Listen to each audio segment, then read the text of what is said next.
everyone. I am back with another gaming journal. I think my last one cut off because when it says it was only 7 minutes long, versus I think at least the 20 to 30 minutes I was recording it. So that sucks. It's been a while since I did that one, so I cannot say exactly what happened. But right now, I think that I gave my recap of what happened when it first had problems. Let's see if this one does. Hopefully it doesn't, but we'll see. Right now I'm in Lahore.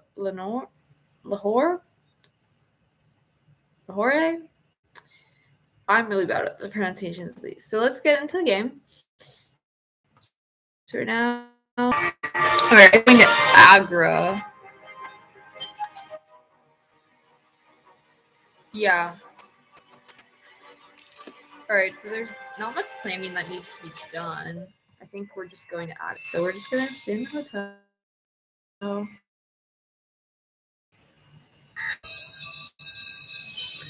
Through a series of circumstances too tedious to describe, I found myself lost in Lahore, and rescued by a man who bore the name Azad, and who, to my luck, spoke English, Urdu.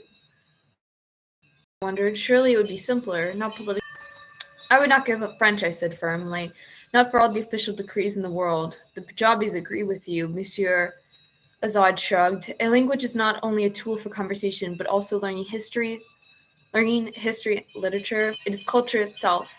But then culture changes also. And why not? I wrote a poem, he said to me bleakly. Life. Is that so? He had come from a family of intellectuals in Delhi, his father publicly supporting the Emperor Bahadur Shah against British rule during the Indian Mutiny. Monsieur Azad wrote a particular scathing quatrain in the Urdu Akbar Azad. So I came to. Are you ashamed? No, I'm not. He's in any case. It is a kind thing to do. We reached the main road, and I found my bearings. Do not go to Delhi, he begged, seizing my hand. It swallows kind men like you. Where else would I go? I asked in astonishment. I'm a traveler, and Delhi is a well-connected city. You should continue through Benares rather than the capital, he insisted. It's only Monsieur Frog's chagrin.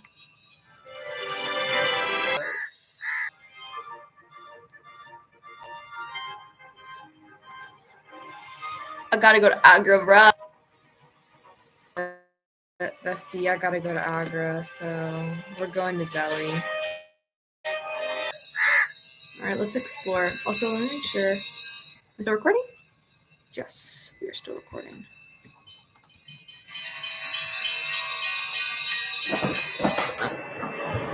Alright. I walked the streets a while, discovering the possibilities for how we progress. Is that it? Let's see if this bank can offer us a good return for our time. I regarded the bank as we entered. We were roundly ignored for 10 minutes by the lackluster staff. You want me to make a withdrawal? The manager asked. You may have to wait a day or two.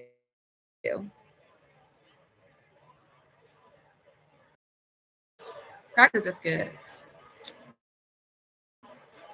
Ooh. Alright, is that even a way? Are we getting that way? I don't even know where Hong Kong is right now. Oh my gosh. We still have so much way to go. This is so bad. Let's go. This is so bad. Alright, we're just gonna stay in the hotel. Say attention to sheer fog. Attention to sheer fog, comfortable with hopes that we would have a comfortable night and substream slightly. Now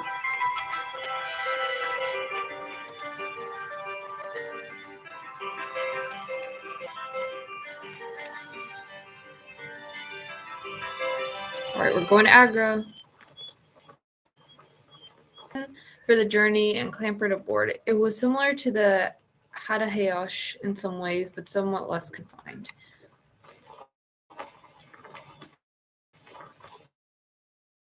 It was only a distance from Lahore to Delhi, and we had been promised it was an extremely well-maintained stretch of road.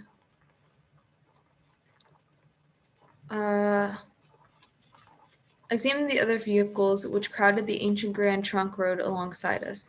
Mechanical plaques, palanquins, our own bright painted livery. An afternoon well was ready to see the ancient fortified walls of Delhi appear out of the haze of dust ahead of us.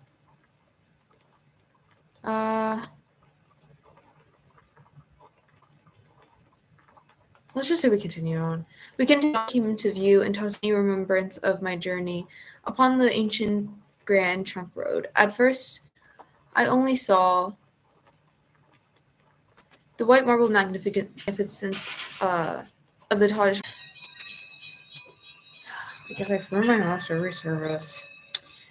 First, my master every service, providing him with a haircut.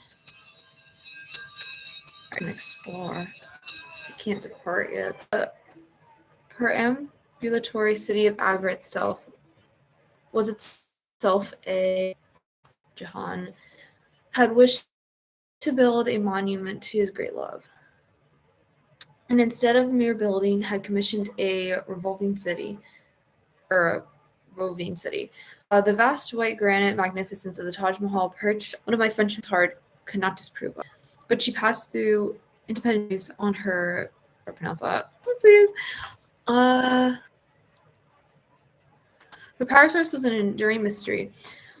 Engineers who was just glad that she worked. Her safety record was unimpeachable, and if it did not account for the occasional sleeping farmer crushed beneath her foot. We boarded Agra at noon, and she would begin walking to Calcutta with the sunset, taking us with her on her unvarying circuit. Are we allowed to depart now? Right, we're going to Calcutta. On the moving city. One of the scarlet-cloaked city officials rang the brass bell. Answering tolls echoed from the corners of the city of Agra. Lurched underneath me, tilting first to the left. I felt old and jarred by the motion. It was enough to make a man think fully of the pitch and roll of a clipper on the high seas.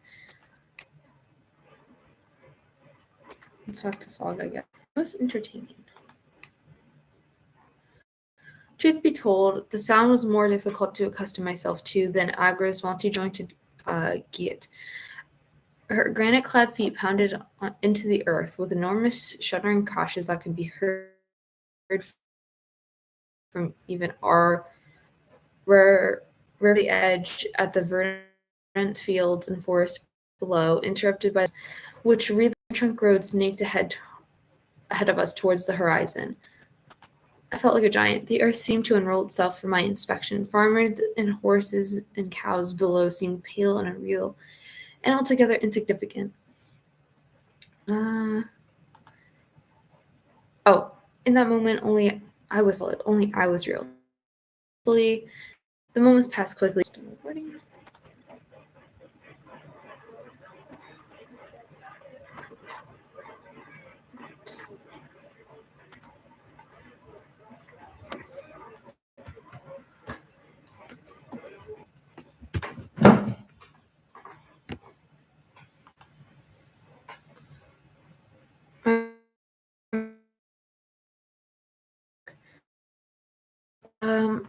Of the Taj Mahal, bound by clear blue water and managed doing a brisk trade, taking pharaoh types of families posing in front of the magnificent monument. It was so quick. He developed, finished, vanished, and handed the pharaoh type to the customer in a matter of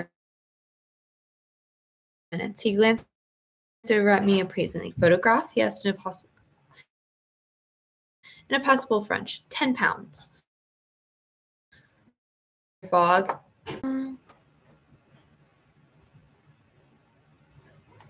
leapt across the deck and immediately tangled myself in some of the coils of rope which toppled me onto the railings in a cursing, unceremonious heap.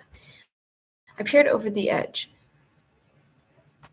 bracing myself for the traumatic sight, but the woman looked up at me cheerfully, suspended from the railing by the length of the thick hemp rope knotted around her waist. I waved back, though my fixed expression could hardly have been described as nonchalant, even by the kindest critic. The woman me out adly. I was polite, but she shook her head. I don't eat up there, for glancing at me with bright mischief. We are a city of many levels. The real Agra is below the decks. I'll take you down tomorrow if you want to do more sightseeing. She swept away into the crowd, leaving me to contemplate her challenge over my meal. Of course, told me some of the history and the layout as we descended a series of stairs increasing ricketiness. The upper deck was devoted to the Taj Mahal and the surrounding pleasure gardens, which housed the tourists and wealthy pilgrims. Whereas down below were engines and crew and their families required to keep the city going. How long have you lived here? I asked my guide, marveling at her familiarity with the unmarked corridors and alleyways which reminded me uncomfortably of the Paris catacombs. 10 years, she told me. I hope to die here. Agra is a mausoleum after all. But how does the city work? I asked curiously. The walking city was a unique wonder never been replicated. Dea gave Truman a companionable wave. We work on the legs and on the outer engines, but the heart is sealed off. The rumor is that Shah Jahan killed the engine's designers and entombed them in the chamber. Nancy me to it under the gutted lamplight. That was quite extreme, I commented, looking about with an altogether perspective. I raised her hand. The sound of engines was vibrating through the floor. The walls were highly polished inland with jasper and sharp calligraphy. Then she opened a pair of carved drawers, saying with grave ceremony, "Welcome to the lower city." I blinked my eyes against the light as they adjusted and saw where we were. We had come to a township built complete with shops and residents that even the child threw a ring at my fairly approached as I reached out to hand it back. The ring I saw was old and engraved with measurements. A kneecap a day go through 5 or 6 every decade. And Dave was clearly a well-known figure and introduced me to a fellow lower with great pride. Almost everyone wore tool belts and yellow-lensed goggles. So she asked, turning at the spot with her hands outstretched, "What do you think of my home?" I declared. I would not have dreamed such a place existed beneath the parks of the upper deck. Dia nodded at my response over in her mind. "The truth is, I think that all cities have below decks, my friend." She said, "Agra's is..." There was something hinted at her tone, I thought. She smiled weakly. "Don't worry, passport," she muttered. "I'm not going to eat you." But before I could finish my thought, the bells rang out for our stop. The room around me exploded into controlled chaos. Brass goggled women through oak shouted instructions to each other in a storm of languages. The city the great hearts stilled. We arrived at our destination, the British city of Calcutta. I never saw Dea again.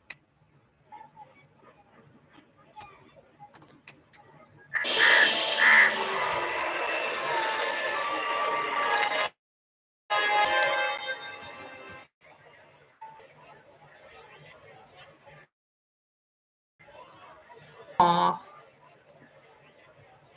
I have a little picture of my deck and my luggage now. Oh, it's so cute.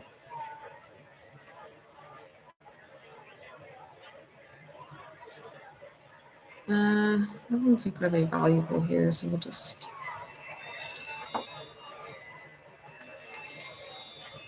Right.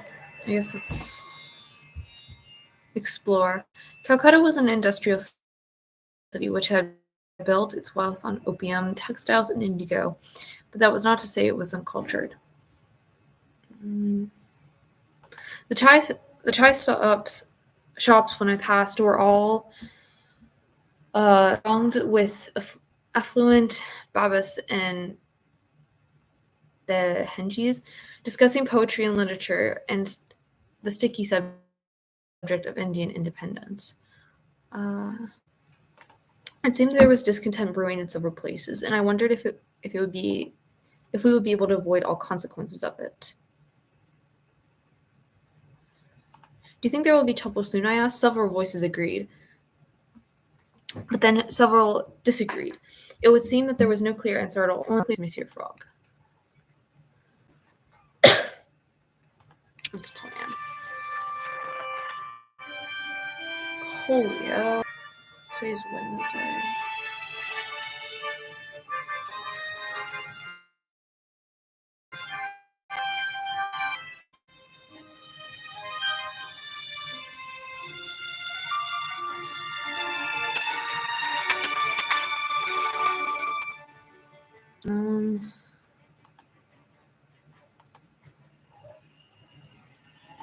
Trying to figure out. I want to get to Hong Kong because I can sell some stuff.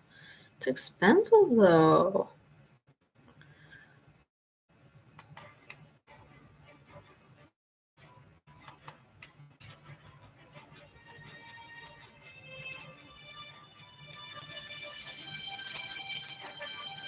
Should I do it? Yeah.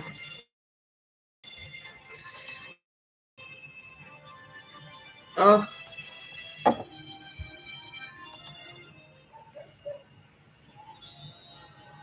Alright, well, I guess go pass the night here.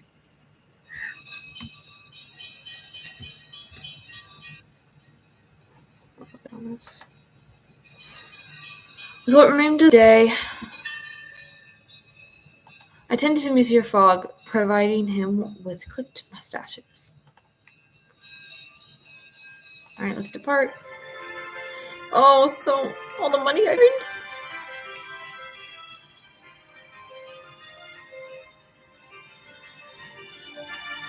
Alright, we're going on the boat.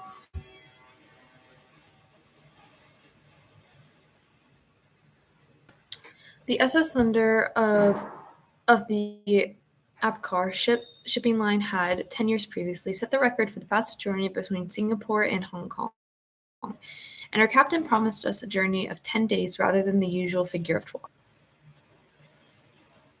12. Let's converse with people. Greeting, dear madam. Tell me of Paris, Pepys. Begin conversation. I'm sure you know all about Hong Kong. It's easy to lose oneself in the opium dens of Hong Kong. I want to get...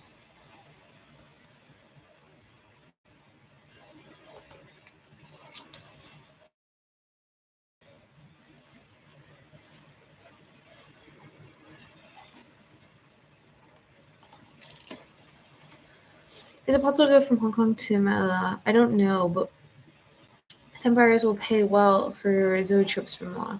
Now, does St. Ever flood? Maybe. Sure. There are floods every year where I come from Singapore. Is it some buyers will pay well? Yes, I do. Sorry, I have to run. Interested to see who might up. Lee was a dashing fellow with merry eyes who had run off from his family and joined the merchant navy in Singapore at a young age. The ship's crew by Lascars, a mix of Indians, Singaporeans, Chinese, and Malay, who all spoke an entirely incontrovertible dialect, which I found utterly fascinating. I endeavored to pick up as many words of odd patois. Early the first day, we stopped at a port in Chittagong to take on more passengers. Then the captain blew the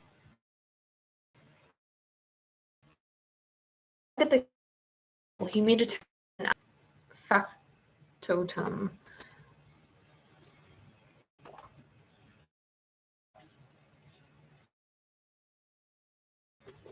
I looked at my master, who immediately said he was not. Captain Goft and commanded our glasses that we need to,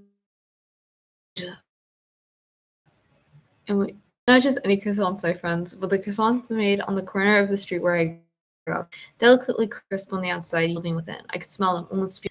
I was 3 minutes late to attend mass.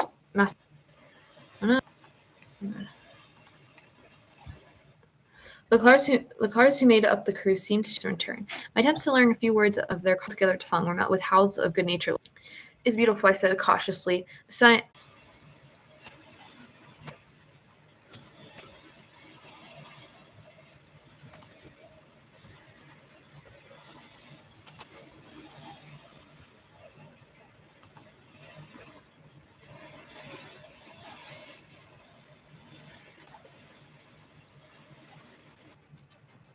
How I'm gonna get to America. Southwest on the southwestern tip of Malay Peninsula. Singapore has been British for many decades, and from the harbor it seemed almost as if the town in Kent or Surrey had been shipped piece by piece and reconstructed on the far shore. We slipped ashore without saying farewell to our captain and crew. Well, that's probably mean.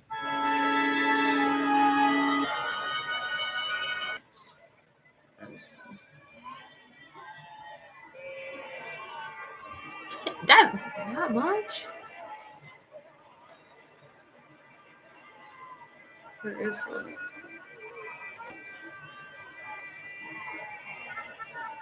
I gotta ask because I have no idea. Where's that? It's in Japan.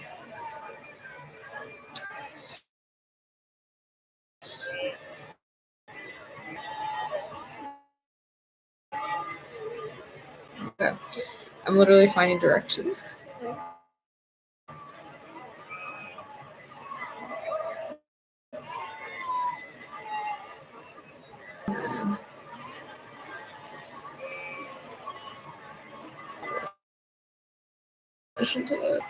It's worth so much, though.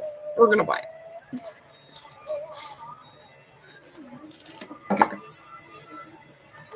All right, we're gonna explore. Largely by Chinese, Malays, and Indians, and fueled by rubber exports and opium wealth pouring into new banks. It's a dangerous spot to linger, so I made what visa arrangements were required of us and then returned to Monsieur Fogg. But I found him in some consternation. "What is the problem, monsieur?" I inquired. "We have no way onwards," he remarked, as though up the weather was portending.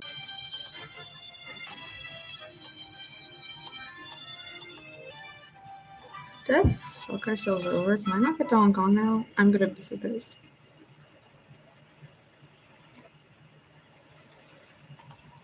Alright, we're staying. Oh, I feel like I'm messing this up so badly. As I fell, I engaged in another kissing conversation to find out what I could, learning that you could pick up handheld mirrors in Pyongyang, extremely invaluable in San Pero. It was interesting a bit. What's that? Cargo with a cargo hold full of, which the captain assured me would fetch an exorbitant price in Manila. Are the ladies there shy of the sun? I asked in Spanish. These pretty money makers are only passing through Manila, Captain.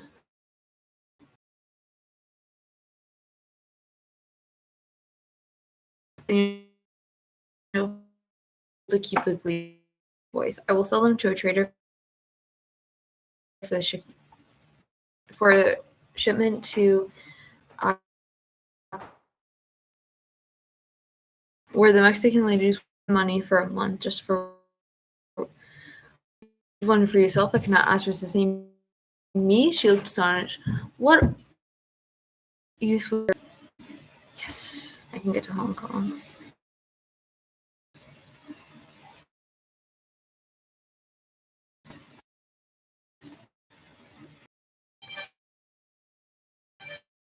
All right, I'm back on track. We're gonna get to Hong Kong.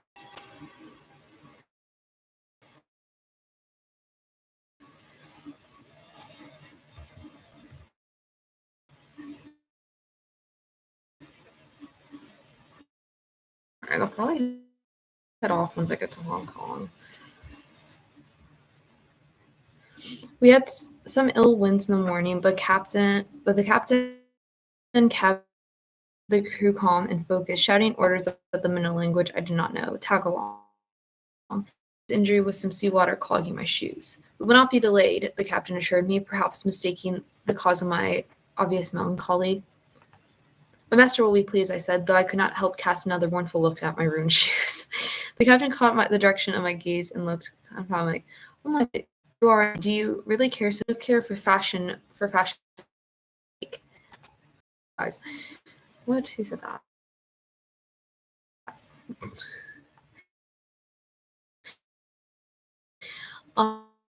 The captain was taken to regard me as though I was the oddest creature to ever taken passage aboard her vessel, and she...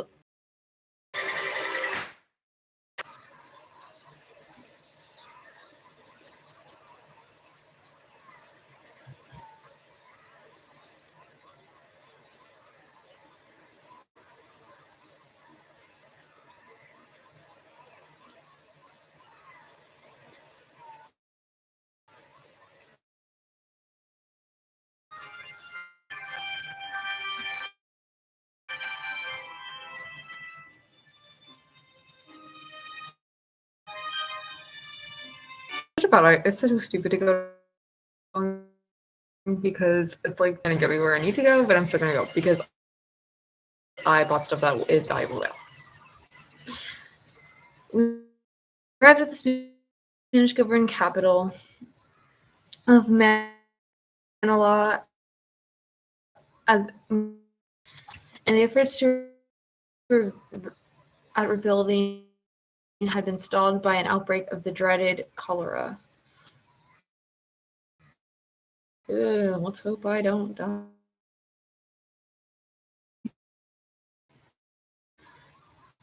It originated with sailors of the steamer Enolius from the nearby town. That was a local rumor.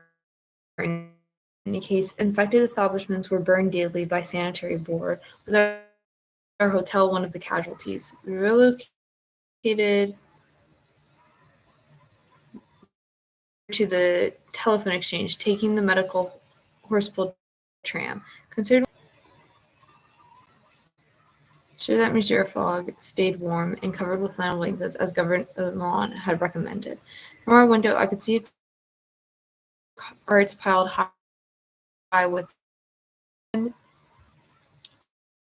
mountain to be burned rather than interred in the churchyard,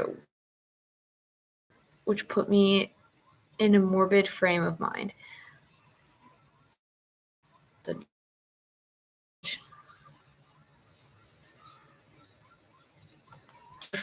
Companion whose quick smile and cheerful insults I yearned for these morbid circumstances. I sent a vague innocuous greeting so as not to alarm them. I made my way back to Mr. Fogg under the fragrant coconut oil lamps, eager to depart from the city riven by sickness and death.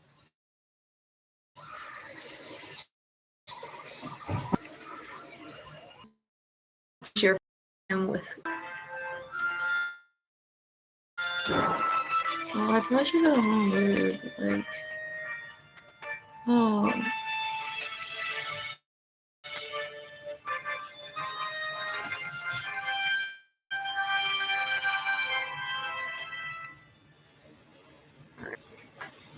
green as we boarded the ship. Very good to meet you. Very good. The man boomed like out Hitler, but but there is salt.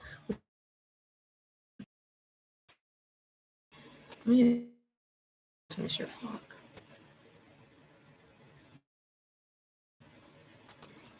Because he looks like he's about to kick it. Not actually, but like, make sure he doesn't die. Good luck, I say. Alright, we're here.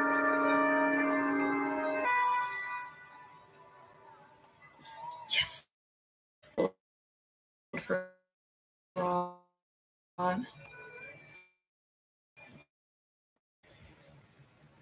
What? Should I just pay for this? I don't pay that much. Alright, what's the plan?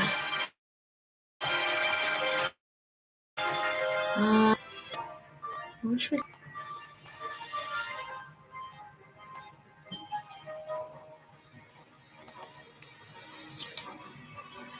I just really want to get... No, but it's also valuable. This is more money venture than actually being concerned on making it through 80 days. I was looking over a bolt of bright red Chinese silk when a man accosted me. This man had a mustache so fine, so luxuriant, so well tended that I briefly lost power to this sort of introduction.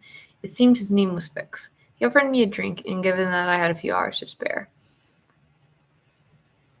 I could not in good conscience refuse. He led me to a dingy basement where sour face train. Oh my gosh, no, I shouldn't get hot. My image of Mr. Fix. The gin is good, he told me. Ordered us a bottle to prove his calm. It was thin and sharp, but not wholly distasteful. We chatted amicably for a time, though I noted he kept my glass full and not his own. Listen, he said abruptly. I'm a police detective sent from the London office. Detective? I cannot hide my incredulity, but he presented me with his commission, which seemed in all respects genuine and correct. You have been duped, he resumed. Monsieur Fogg's wager is at the bank by a person whose description answers exactly that of Mr. Phileas Fogg.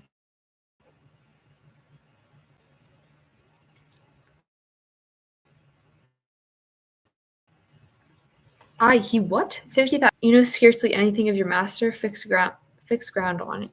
You went into his service the day he departed on the so-called wager, carrying but a large quantity of banknotes. Oh, this was about a ago. Absolute certainty, I found myself assailed with prickles of doubt. The detective hissed a breath which fluttered the tips of his oiled mustache. I could arrest you as his accomplice. This is so embarrassing. I shouldn't have known in 3 days.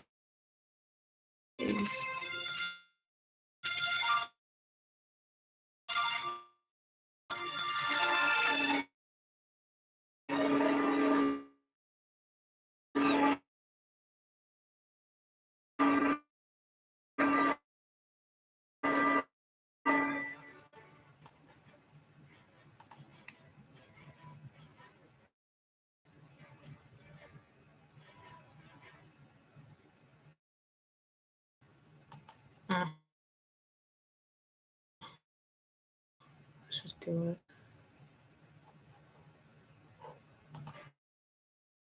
All right.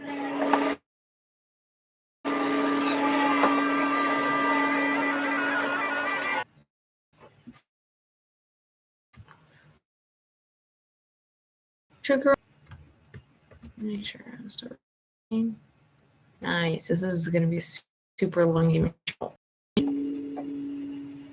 So we gotta stay in the hotel more day.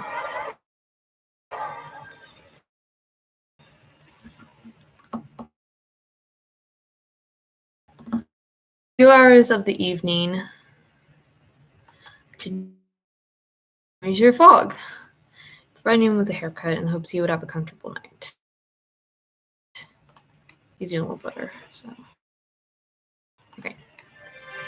Now we can depart to Japan. After we get there, I'm gonna stop for the night. The Jade Tiger was an old model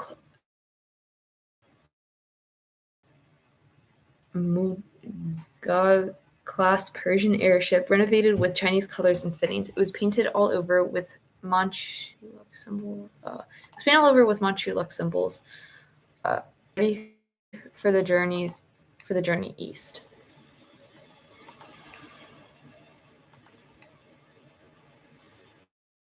Fog a little bit.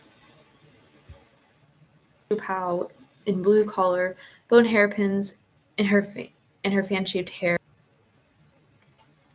I bowed low. An English-speaking crew member was summoned to her tool. The captain says her bolt cutters at me. The captain are any of the for all her delicate crew members chuckled and sung. It'll be. She shuddered. Her last name, Taunt. Exception to. I replied, attempting to their wall. My master Havel and keenly. Yes. Dined in the cabin. Recurrent combination. She loves Jade. Therein lies. So Captain, the clothing of 12 years and gained. So gave her. Oh my God! Raised an eyebrow. The sword shrugged. Ignorant captain's tale. Bare cherry trees. Thank foreigners were so. I'm gonna tell you. So, all right, we're gonna quit. So, all the way through our countries.